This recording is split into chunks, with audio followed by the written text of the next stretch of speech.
जय हिंद मेरे भाई, मेरे दोस्त। मैं देवांश मिश्रा, मैं सूर्य गुरु चैनल पे आपका स्वागत करता हूँ। उम्मीद करता हूँ कि आप लोग स्वस्थ होंगे और साथ ही साथ अपने पढ़ाई में भी जुटे होंगे। मैंने अपने पिछली वीडियो में आपको पिरामिड विथ रेक्टेंगल बेस पढ़ाया। उसके बाद आज हम उस पर बेसिस जितने भी क्वेश्चन हो सकते हैं, ज़्यादा तो क्वेश्चन पूछे नहीं गए हैं। हालांकि पिरामिड पे ज़्यादा क्वेश्चन पूछे नहीं गए, ज़्यादातर पूछे जाते हैं आपके जो ट्रायंगुलर बेस होते हैं। क्या ट्रायंगुलर बेस हो सकता है ज़्यादा अगर आगे बढ़ाए तो बेस कह सकता है कि राइट एंगल ट्रायंगल है। क्या राइट एंगल ट्रायंगल, या तो बोल सकता है क्या बेस क्या है, equilateral triangle. Right angle triangle, equilateral triangle सब में क्या है, जैसे मान लीजिए जो मैं पहले जब डिराइव कराया हूँ पिरामिड को, सब पे वही क्वेश्चन लगेगा, मतलब वही फॉर्मूला लगेगी जो मैं पहले क्लास में बताया हूँ आपको। क्या पिरामिड का एरिया कैसे निकालेंगे, surface area, total surface area, volume कैसे निकालेंगे, ठीक है। एरिया बेस कैसे निकलता है आपको पता ही, रेक्टेंगल का सॉरी राइट एंगल ट्रायंगल का जो एरिया बेस होगा वो कैसे निकलता है, 1/2 बेस इंटू हाइट, पता ही रहता है आपको, पता ही होगा। तो एरिया बेस निकाल लीजिए। बाकी पेरीमीटर आप बेस इंटू स्लैंट हाइट कैसे निकलता है वो मैं बता चुका हूँ आपको, ठीक है। ज़्यादातर उन्हीं सब से ही क्वेश्चन मिल जाते हैं आपको। बेस ऑफ रेक्टेंगल से 1-2 बार क्वेश्चन पूछा गया है, एक आध क्वेश्चन आया हुआ है, वो मैं आपको करा दे रहा हूँ इसमें। सबसे पहले मैं जो भी पिछली वीडियो में आपको पढ़ाया हूँ, जो मैं फॉर्मूला डिराइव कराया हूँ, उसको मैं एकदम बेसिक से बताने का प्रयास किया हूँ आपको। और वो जरूर आप पढ़िए, क्योंकि आपको उसमें फॉर्मूले रटने नहीं है, कैसे फॉर्मूला निकल के आया है, कैसे सामने आपको दिखाई देगा हर चीज़। उस पर जो थोड़े से मतलब उसको जो मैं पढ़ा चुका हूँ पिछली वीडियो में, उसको मैं थोड़ा सा रिवाइज कराऊंगा। उसके बाद तो उस पर बेसिक क्या बोलेंगे क्वेश्चन हम लोग करने का प्रयास करेंगे। देखिएगा क्या है, ये एक रेक्टेंगल है। क्या है, ABCD एक रेक्टेंगल है, जो कि क्या है, ये जो पूरा है रेक्टेंगुलर पिरामिड है। यदि मान लीजिए इस क्या है, स्लैंट हाइट L1 है, किस पर, ब्रेथ पर, बताया हूँ पिछली वीडियो में, स्लैंट हाइट L1 ब्रेथ पर है। तो क्या हो जाएगा, L1 square is equal to H square plus L/2 का होल स्क्वायर। कैसे आया, पिछली वीडियो में बता चुका हूँ। L2 का square is equal to H square plus B/2 का होल स्क्वायर।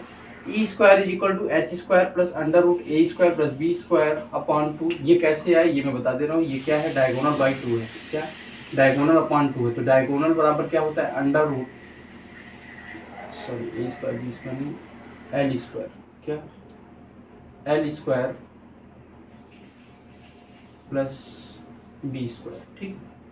क्या है, लेंथ का स्क्वायर प्लस ब्रेथ का स्क्वायर। वो यहाँ से आया है। लेटरल सरफेस एरिया बराबर होगा ब्रेथ इंटू L1, ये जो ब्रेथ है, into L1 plus length into L2। क्या, length into L2। Total surface area, lateral surface area plus area base होता है, तो B into L1 plus L into L2 plus L into B।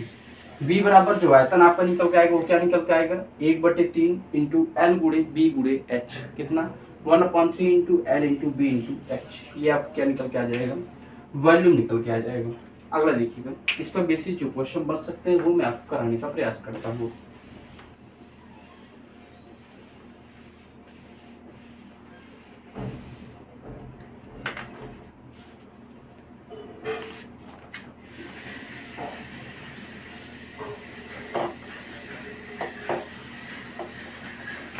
यदि आपका length क्या दिया गया है, ये जो लेंथ आपको दिया गया हो 18 सेंटीमीटर, कितना, 18 सेंटीमीटर, और ब्रेथ आपको दे रखा हो 10 सेंटीमीटर, कितना, 10 सेंटीमीटर। ब्रेथ आपको पता है कितना है, 10 सेंटीमीटर है, और हाइट आपको 12 सेंटीमीटर दे रखी है। ये जो हाइट है, ये जो हाइट है आपकी, ये आपकी 12 सेंटीमीटर दे रखी है, ठीक है। तो अब बात आती है कि अगर मुझे निकालना हो यदि हमको निकालना हो स्लैंट हाइट L1 तो कैसे निकालेंगे। स्लैंट हाइट L1 निकालने के लिए ये पूरी साइड कितनी है, आपको होगा सर 18, लेंथ कितना है 18 है। मैं क्या बोला हूँ, ये जो होगा वो लेंथ का हाफ होगा। ये क्या होगा, लेंथ का हाफ होगा, मतलब ये कितना हो जाएगा 9, कितना हो जाएगा 9। ये होगा ब्रेथ का हाफ, मतलब ब्रेथ कितना है 10 है, ये कितना हो जाएगा 5। आप लोगों को हमेशा बिल्कुल हो जाएगा।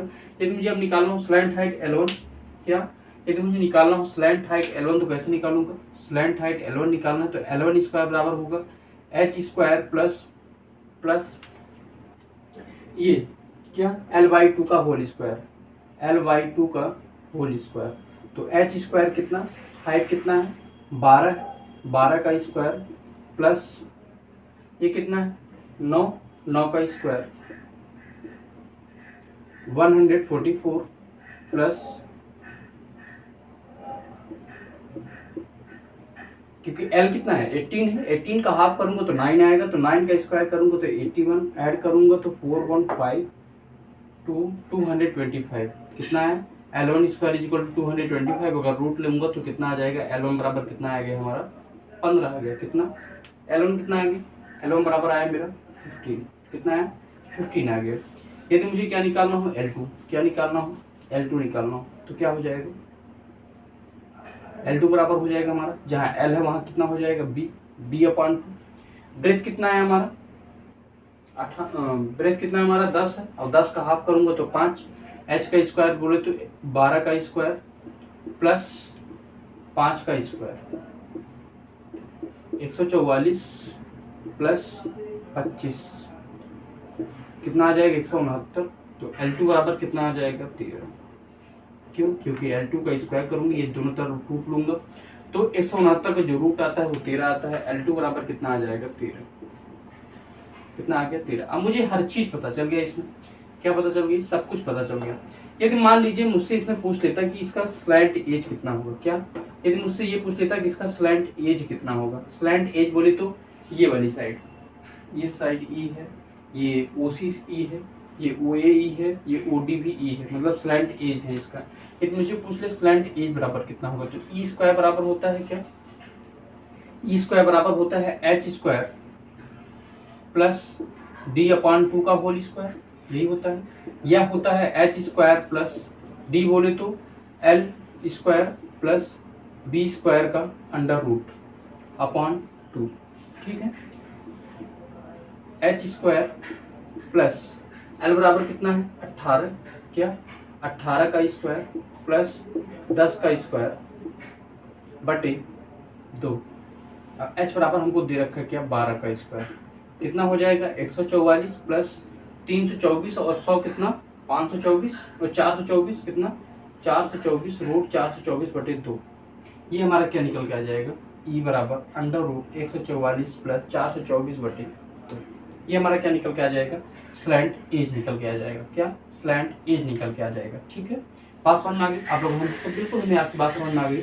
अगला ध्यान दीजिएगा, नेक्स्ट हमको L1 पता चल गया, L2 पता चल गया, स्लैंट एज पता चल गया, लेंथ पता है, ब्रेथ पता है। इसमें जो भी क्वेश्चन पूछ सकता है, जो भी क्वेश्चन ये पूछेगा अब हम लोग आसानी से बता सकते हैं। क्या बता सकते हैं, अब इसको हम लोग आसानी से बता सकते हैं। ठीक है, बात समझ में आ गई आप लोगों से, बिल्कुल हमें आपकी बात समझ में आ गई है। देखिएगा, यदि मुझसे पूछ लिया जाए क्या कि इसका वॉल्यूम बताइए क्या होगा, वॉल्यूम, तो वॉल्यूम बराबर हो जाएगा 1/3 L गुणे B गुणे H। 1/3 L कितना है, L कितना है आप लोगों सर 18 है, ब्रेथ कितना है 10 है, हाइट कितनी है 12 है, 3 × 18 12 × 72 720 सेंटीमीटर क्यूब हमारा क्या आ जाएगा, वॉल्यूम आ जाएगा कितना 720 सेंटीमीटर क्यूब। अगर ये मुझसे पूछ ले लेटरल सरफेस एरिया बराबर कितना होगा, तो आप लोगों का लेटरल सरफेस एरिया बराबर हो जाएगा हमारा क्या B × L1 plus L × L2। B × L1 10 गुणे L1 कितना निकला 15 प्लस लेंथ कितना है 18 और L2 कितना निकला है 13। 15 दम में 150 प्लस 13 18 3 54 4 हाथ से लगी 5 18 का नंबर 18 19 20 30 कितना 234। यदि मैं इसको ऐड करूं 4 8 3 384 कितना 384 सेंटीमीटर स्क्वायर 384 84 सेंटीमीटर स्क्वायर हमारा क्या आ जाएगा, लेटरल सरफेस एरिया निकल के आ जाएगा। कितना, लेटरल सरफेस एरिया निकल के आ जाएगा। यही मैं यदि बात करूँ इसमें क्या, टोटल सरफेस एरिया निकालने की, ये मैं बात करूँ क्या, टोटल सरफेस एरिया हमारा कितना होगा, तो टोटल सरफेस एरिया होगा हमारा lateral surface area plus area base. Lateral surface area कितना दे रखा है, 384 plus area base length into breadth कितना, 180। कैसे, लेंथ इंटू ब्रेथ होता है तो 18 इंटू 10 कितना हो जाएगा, 118 हो जाएगा। कितना, 180। ऐड करूँगा 4, 8 8 16 3 1 4 1 5 564 सेंटीमीटर स्क्वायर ये हमारा टोटल सरफेस एरिया निकल के आ जाएगा। टोटल सरफेस एरिया निकल गया, लेटरल सरफेस एरिया निकल गया, वॉल्यूम निकल गया। इसके बाहर आपसे कोई भी क्वेश्चन नहीं पूछा जा सकता है। ठीक है, बात समझ में आ गई आप लोग? हाँ जी सर बिल्कुल, हमें आपकी बात समझ में आ गई। अगला क्वेश्चन देखिएगा, नेक्स्ट क्वेश्चन क्या,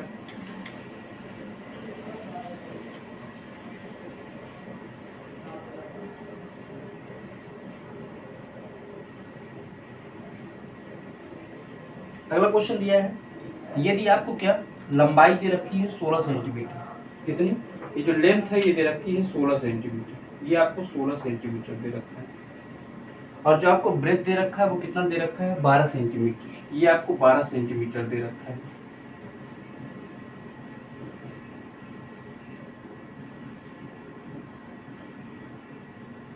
और इसकी ऊंचाई आपको दे रखी है 8 सेंटीमीटर, ये जो 12 है ये दे रखा है 8 सेंटीमीटर। कितना, 8 सेंटीमीटर। यदि ये 16 है तो ये कितना होगा आप लोगों को, सर ये 16 है तो ये हो जाएगा 8 हमारा,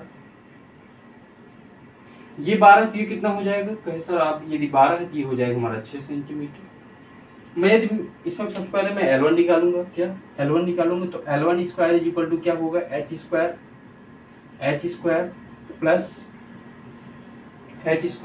प्लस ये L/2 का होल स्क्वायर, L/2 का होल स्क्वायर, L/2 का होल स्क्वायर। तो एच स्क्वायर 8 8 64 प्लस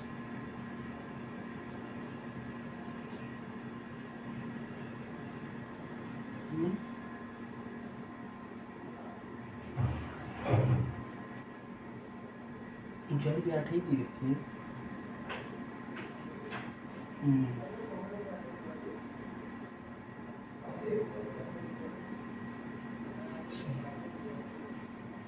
ठीक, और L/2 भी कितना है, 64 है।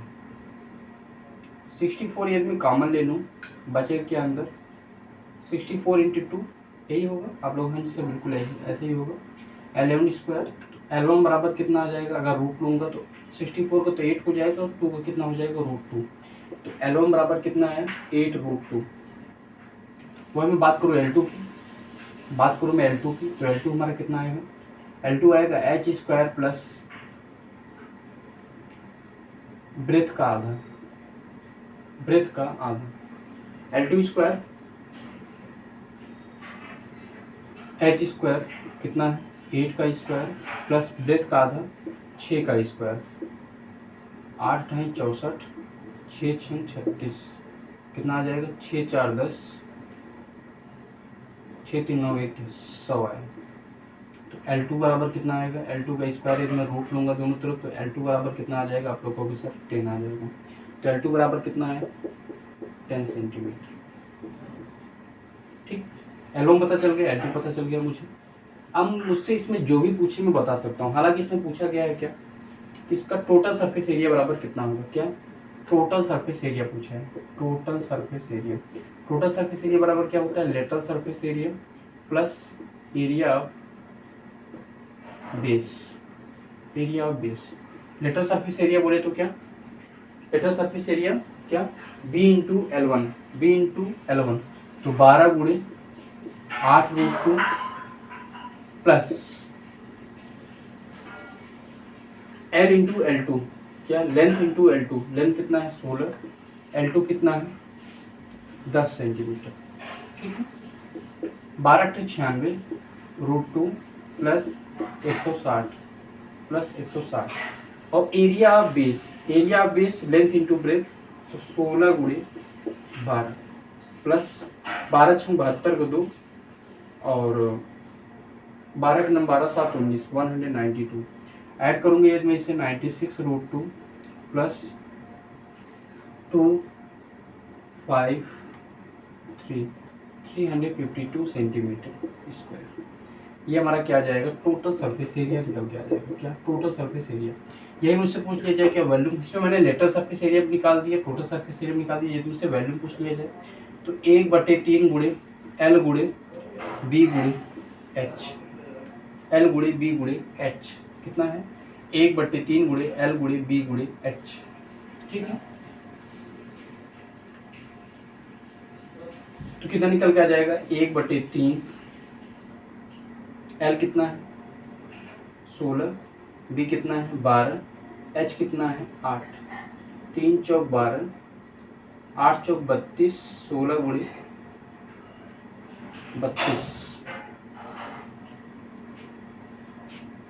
कितना आ जाएगा 16 गुणे 32 को 2 हासिल लगे 3, 16 3 48, 48 और 3 51, कितना 16 3 48 3 51, 512 सेंटीमीटर क्यूब हमारा क्या आ जाएगा वॉल्यूम आ जाएगा। क्या आ जाएगा 512 सेंटीमीटर क्यूब वॉल्यूम आ जाएगा। कितना 512 सेंटीमीटर क्यूब हमारा क्या आ जाएगा वॉल्यूम आ जाएगा। ठीक है, बात समझ में आ गई आप लोगों को? हाँ जी सर बिल्कुल, हमें आपकी बात समझ में आ गई। अगला क्वेश्चन देखिएगा, नेक्स्ट क्वेश्चन।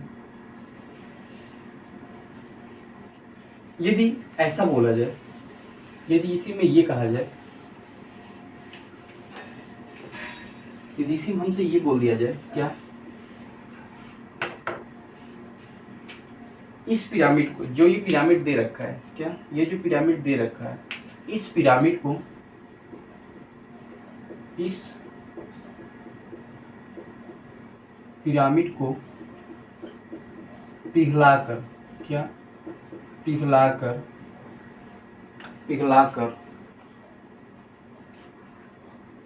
वर्गाकार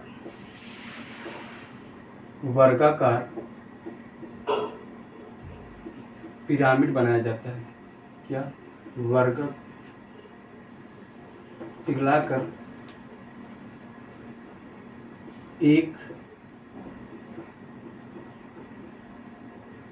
पिरामिड बनाया जाता है, एक पिरामिड बनाया जाता है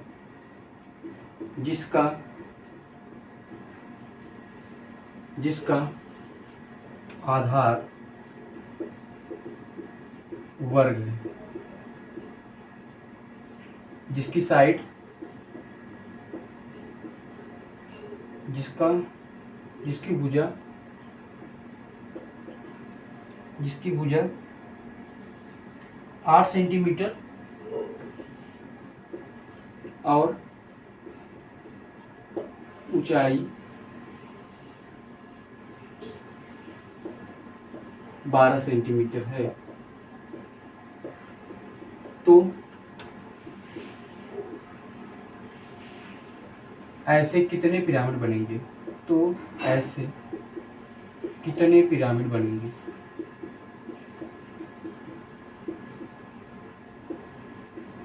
तो ऐसे कितने पिरामिड बनेंगे?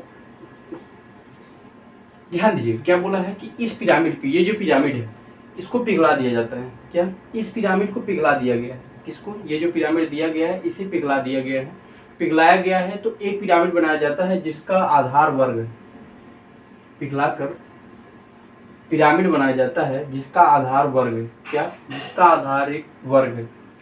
क्या? जिसका आधार वर्ग, मतलब इसको पिघला करके ये वाला एक पिरामिड बनाया जा रहा है,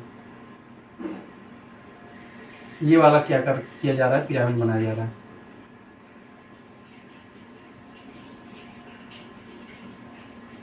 उसको पिघला करके ये वाला पिरामिड बनाया जा रहा है, ABCD वर्गाकार, जिसका बेस क्या है? एक वर्ग, और जिसकी भुजा कितनी है? 8 सेंटीमीटर है।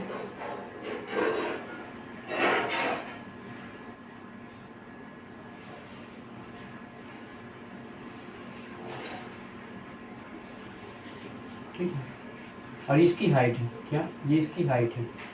हाइट कितनी दे रखी है आपको? 12 सेंटीमीटर। क्या? 12 सेंटीमीटर दे रखी है, 12 सेंटीमीटर आपको हाइट दे रखी है। ठीक है। ये वाला कितने पिरामिड ऐसे बनाए जाएंगे, इसको पिघला करके ऐसे कितने पिरामिड बनाए जाएंगे ये मुझे बताना है। इसको पिघला करके ऐसे कितने पिरामिड बनाए जा सकते हैं ये हमें बताना है। तो ध्यान दीजिएगा, क्या इसका वॉल्यूम इसके वॉल्यूम के बराबर नहीं होगा?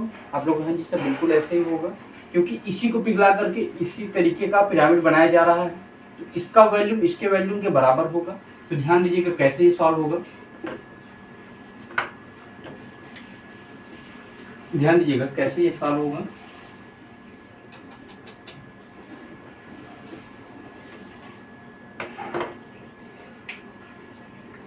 वॉल्यूम ऑफ रेक्टेंगुलर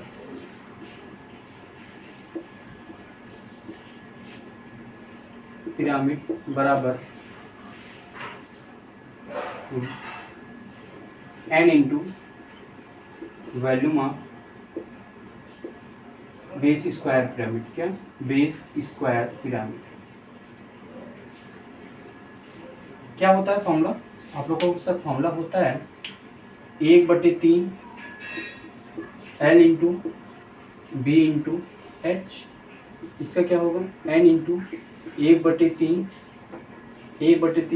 साइड का स्क्वायर इंटू एच। क्या? साइड का स्क्वायर इंटू एच, साइड का स्क्वायर इंटू एच। 1/3 जो हमारा लेंथ दे रखा था, कितना दे रखा था? जो हमारा लेंथ दे रखा था वो कितना दे रखा था? आप लोगों से जो लेंथ दे रखा था वो दे रखा था 16 सेंटीमीटर। कितना? 16 सेंटीमीटर। ब्रेथ हमको दे रखा था 12 सेंटीमीटर, और इसकी हाइट दे रखी थी वो कितनी? 8 सेंटीमीटर। हाइट दे रखी है 8 सेंटीमीटर एंड इंटू 1/3। इसकी साइड कितनी है? 8 सेंटीमीटर है, तो 64। हाइट कितनी है? 12 सेंटीमीटर। कितनी? 12 सेंटीमीटर। ये 12 से ये 12 कैंसिल हो जाएगा, ये 8 से 8 64, ठीक है। ये 3 से ये 3 कैंसिल हो जाएगा, 8 इकन्ना 8 दूनी 16। कितना? ये 2। ऐसे कितने पिरामिड जा सकते हैं? 2 पिरामिड बनाए जा सकते हैं। कितने? 2 पिरामिड बनाए जा सकते हैं। कितने पिरामिड बनाए जा सकते हैं? 2 पिरामिड बनाए जा सकते हैं, ठीक है। इससे बाहर इसमें कोई भी प्रश्न अब नहीं पूछा जा सकता है। इससे बाहर का कोई भी प्रश्न इसमें नहीं पूछा जा सकता है। ये चीज़ ध्यान दीजिएगा, ये चीज़ आप ध्यान दीजिएगा कि अगर पिरामिड पढ़ रहे हैं तो उसे एकदम शुरू से ही, जो मेरी पहली क्लास है उससे ही पढ़ना स्टार्ट करिएगा। 20 से अगर पढ़ेंगे तो आपको नहीं समझ में आएगा। अगर ये वीडियो आप लोग देखेंगे, इससे पहले जो मेरी क्लास है, जो पहली पिरामिड की क्लास है, उसको आप लोग ज़रूर से देखिए। उसमें क्या है, मैं पूरा कॉन्सेप्ट बताया हूँ कि कैसे क्या चीज़ क्या बन रहा है ना, कैसे कौन सी चीज़ें आ रही हैं, कैसे फार्मूला डिराइव किया जा रहा है, कैसे फार्मूला बन रहा है, हर चीज़ मैंने बताने का भी प्रयास किया है आपको। और ये भी उम्मीद करूँगा कि आपको समझ में भी आएगा, ठीक है। नहीं समझ में आ रहा है, 1 बार 2 बार उसे भी पढ़िएगा, ज़रूर समझ में आएगा, ठीक। पिरामिड हालांकि उतना कठिन है नहीं, क्योंकि हमने उसे कठिन बनाया है, इसलिए वो कठिन बना है। मैं उसको एकदम आसान तरीके से बताने का भी प्रयास किया हूँ आपको, और हर चीज़ को तोड़ तोड़ के बताने का प्रयास किया हूँ, उसमें से निकाल करके उसको फिर से डिराइव करने का भी प्रयास किया हूँ, और बताने का भी प्रयास किया हूँ उस चीज़ को, वो चीज़ें कैसे बन रही हैं, ठीक है। यदि आपको मेरी क्लासेस समझ में आ रही है, आपको अच्छा लग रहा हो पढ़ने में, इसे ज़्यादा से ज़्यादा शेयर करिए ताकि सभी तक पहुँच सके। धन्यवाद।